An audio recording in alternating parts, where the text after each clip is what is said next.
क्या हुआ जब प्रयागराज महाकुंभ यात्रा के दौरान एक साधु को ट्रेन से नीचे उतारा गया। साधु के इस अपमान की वजह से उस जगह पर जो चमत्कार हुआ उसे देखकर आपके भी रोंगटे खड़े हो जाएंगे। महाकुंभ की तैयारी जोरों शोरों पर है। नए साल के शुरुआती महीने में प्रयागराज में जो महाकुंभ लगने वाला है, चारों ओर उसकी चर्चा है। सभी साधु संत बेसब्री से इंतजार कर रहे हैं, क्योंकि ऐसा महाकुंभ 12 साल में एक बार आता है और इस बार जो संयोग बन रहा है वह 144 साल बाद बन रहा है। हिंदू धर्म में महाकुंभ का विशेष महत्व है। 2025 में प्रयागराज में महाकुंभ लगने वाला है, जो पूरे 12 सालों के बाद लगने वाला है।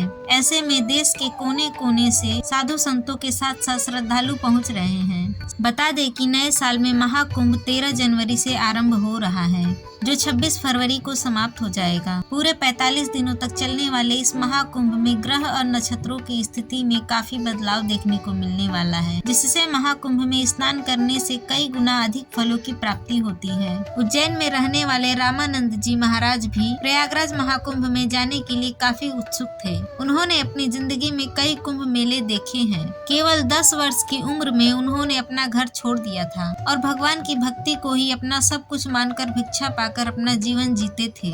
कई लोगों ने उनके चमत्कारों को महसूस किया है। एक बार उन्होंने बिना माचिस के ही दिए जला दिए थे और साथ ही रामानंद महाराज जी अपने भक्तों से मात्र 20 रुपया लिया करते थे और उसका भी इस्तेमाल गरीब बच्चों की पढ़ाई में और लोगों की भलाई में किया करते थे। ऐसे दिव्य संत को सब लोग उज्जैन आकर प्रणाम करते थे, लेकिन जब बारी आई प्रयागराज महाकुंभ में जाने की तो उन्हें 1 महीने पहले ही तैयारी करनी थी। वे पैदल ही यात्रा करना चाहते थे, लेकिन उम्र दराज होने के कारण उनसे इतना चल पाना संभव नहीं हो रहा था, जिस वजह से उन्होंने ट्रेन के माध्यम से प्रयागराज जाने की योजना बनाई। उज्जैन से सीधा प्रयागराज शिप्रा एक्सप्रेस रात्रि 8 बजे चलती है, जिसमें वे टिकट लिए बिना ही चढ़ गए और ट्रेन रवाना हो गई। लेकिन उन्हें इस बात का अंदाजा नहीं था कि उनके टिकट न लेने की वजह से उनका बहुत बड़ा अपमान होने वाला है। रामानंद जी महाराज ट्रेन की ऊपर की बर्थ पर जगह देखकर अपना कंबल ओढ़कर सो गए थे, लेकिन सुबह 8 बजे दमोह स्टेशन आने पर अचानक टीटी सबकी टिकट देखने आ गया। एक एक करके सभी लोग अपना टिकट उसे दिखा रहे थे। तभी उसने रामानंद जी महाराज से कहा कि मुझे आपका टिकट बताइए। तब उन्होंने कहा कि मेरे पास कोई टिकट नहीं है। साधु तो चलता भला, मेरे पास राम के अलावा कोई और पूंजी नहीं है। मुझे तो बस महाकुंभ में शामिल होने जाना है। तुम मुझे तीर्थ यात्रा के लिए सहयोग प्रदान करो, भगवान तुम्हें आशीर्वाद देंगे। लेकिन वह टीटी मुस्लिम धर्म से था और वह अपने धर्म का कट्टर था। साधु महाराज के पास टिकट नहीं होने पर उसने उन्हें जलील करना शुरू कर दिया, उन्हें अपमानित करना शुरू कर दिया। उसका कहना था कि चले आते हैं फ्री में यात्रा करने, अगर टिकट के पैसे नहीं है तो पैदल प्रयागराज जाओ। उन्होंने साधु महाराज को हाथ पकड़कर ऊपर की बर्थ से नीचे उतार दिया। तुरंत ट्रेन को रोका गया और दमोह स्टेशन पर ही साधु महाराज का अपमान करके उन्हें ट्रेन से नीचे उतार दिया गया। उस समय ट्रेन का स्टॉप बना हुआ था। ट्रेन 15 मिनट वहां पर रुकने वाली थी, लेकिन उस मुस्लिम टीटी को इस बात का अंदाजा नहीं था कि रामानंद महाराज काफी चमत्कारी साधु संत हैं। जो होने वाला था उस घटना से पूरा दमोह शहर ही कांप गया, क्योंकि 15 मिनट के स्टॉप के बाद जब पुनः ट्रेन को शुरू करना चाहा तो ट्रेन आगे बढ़ने को तैयार ही नहीं हुई। मानो ऐसा लग रहा था ट्रेन एक ही जगह पर जम गई हो। वे साधु महाराज सामने ही टेबल पर ध्यान अवस्था में बैठ गए थे। ऐसा लग रहा था मानो ट्रेन का इंजन खराब हो गया है। आधे से 1 घंटा हो चुका था, लेकिन ट्रेन आगे नहीं बढ़ पा रहा था। ट्रेन के पहिए आगे बढ़ने का नाम ही नहीं ले रहे थे। कुछ मैकेनिकल इंजीनियर को बुलाया गया और ट्रेन के इंजन को चेक कराया गया, लेकिन इसी बीच खतरा बढ़ता जा रहा था, क्योंकि आगे पीछे से ट्रेन आने की संभावना थी। लेकिन किसी तरह व्यवस्था संभाली गई और ट्रेन के इंजन को सही करने का प्रयास किया गया। लेकिन जब इंजीनियरों ने ट्रेन को चेक किया तो पाया कि ट्रेन तो एकदम सही है, लेकिन सवाल यह उठ रहा था कि आखिर वह आगे क्यों नहीं बढ़ रहा है। सब लोग बेहद परेशान हो चुके थे, लेकिन किसी को ट्रेन के खराबी का कोई कारण समझ नहीं आ रहा था। रेलवे कर्मचारियों को लग रहा था कि शायद इस इंजन में कोई समस्या आ गई है, इसीलिए उन्होंने ट्रेन के इंजन को बदलकर दूसरा चालू इंजन लगाया, लेकिन उस इंजन ने भी काम करना बंद कर दिया, जबकि वह एकदम सही सलामत चलकर यहाँ तक आया था। अब किसी को भी यह समझ नहीं आ रहा था कि यह चमत्कार चमत्कार आखिर कैसे हो रहा है, आखिर ट्रेन आगे क्यों नहीं बढ़ना चाह रही है।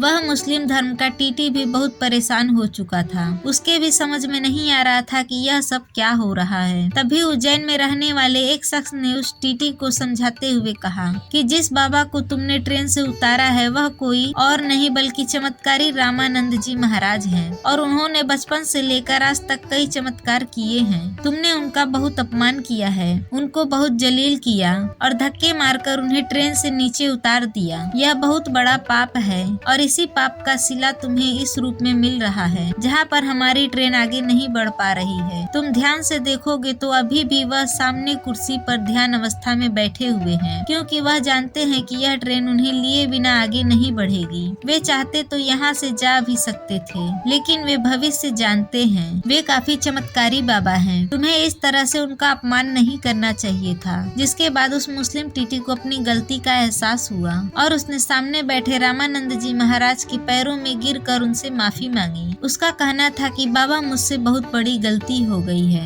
पद और प्रतिष्ठा के अभिमान में इंसानियत को भूल गया। मुझे समझना चाहिए था कि साधु संतों ने इस दुनिया को बहुत कुछ दिया है। आज जब हमसे कुछ मांग रहे थे तो यह हमारी जवाबदारी बनती है कि हम उन्हें तीर्थ यात्रा के लिए सपोर्ट करें। मैं अपनी इस गलती के लिए आपसे माफी मांगता हूँ और कृपया करके हमारी ट्रेन में फिर से एक बार बैठिए ताकि हम हमारे यात्रा की शुरुआत कर सके। रात के 12 बज गए थे। सुबह 8 बजे से लेकर 12 बजे तक ट्रेन दमोह स्टेशन पर खड़ी थी। उस मुस्लिम टीटी ने साधु महाराज से विनती की, आगे पीछे से बहुत सारे ट्रेनों के आने के समय नजदीक आ रहे हैं। अगर आप हमारे साथ इस ट्रेन में नहीं बैठेंगे तो यह ट्रेन आगे नहीं बढ़ेगी, तो सैकड़ों यात्रियों की जान को नुकसान हो सकता है। रामानंद जी महाराज अपने भक्तों से बड़ा ही प्रेम करते थे और हर भक्त में भगवान का स्वरूप देखते थे। वे किसी भी यात्री की जान को हानि नहीं पहुंचाना चाहते थे, लेकिन उन्होंने ट्रेन में चढ़ने से पहले टीटी के सामने एक शर्त रख दी। सबसे पहली शर्त थी, अगर कोई भी साधु या कोई भी असहाय व्यक्ति इस ट्रेन में बिना टिकट चढ़ता है तो उन्हें उसकी समस्या समझकर उसे सहयोग करना चाहिए, न कि उसका अपमान करना चाहिए। और दूसरी शर्त यह थी कि पूरे महाकुंभ मेले के दौरान अगर कोई भी इंसान तीर्थ यात्रा पर जाना चाहता है तो तुम यह नहीं देखोगे कि उसके पास टिकट या पैसा है या नहीं, तुम उसकी यात्रा में उसका सपोर्ट करोगे, जिससे तुम्हें भी उसका पुण्य फल प्राप्त होगा, क्योंकि किसी को तीर्थ यात्रा कराना बहुत ही ज्यादा पुण्य कार्य होता है। टीटी ने उन रामानंद महाराज की दोनों शर्तें स्वीकार कर ली और उन्हें सम्मान पूर्वक उसी सीट पर बैठाया जहाँ पर वह पहले बैठे हुए थे। और चमत्कार कुछ ऐसा हुआ कि जो इंजन पिछले 5 घंटों से बंद पड़ा था,